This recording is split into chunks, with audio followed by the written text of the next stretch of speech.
তখন এই প্লটগুলোর দাম খুবই কম ছিল। যে প্রতি রাতে জেগে থাকি তোমার আশায়, তুমি চলে গেছো তাই ইরি খেতে বিড়ি খাই। তো এই জায়গাগুলোর একটা সুবিধা হলো কি, আপনি এদিকে হলে 12 ফিট রাস্তা পাবেন। দেখেন আপনি এই ডায়াগ্রামটা দেখেন, এখানে ডায়াগ্রামটা দেখেন, এদিকে কিন্তু 12 ফিট রাস্তা দেখছেন। তারপর আপনার ওই পাশেও রাস্তা আছে, এটাও রাস্তা, আবার ওইটাও কিন্তু রাস্তা, খেয়াল করেন আপনি।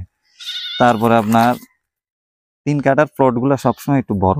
একটা সুবিধা হচ্ছে মানে জায়গা এদিকে যেমন 12 ফিট, কারণ আমি তো বুঝি না, এগুলো বুঝে দিতে হবে আমাকে, জায়গাটা কোথায় নিব এখন। আরে মানিব্যাগগুলো পড়ে গেছে। ধন্যবাদ। এই বাম্পার আয়।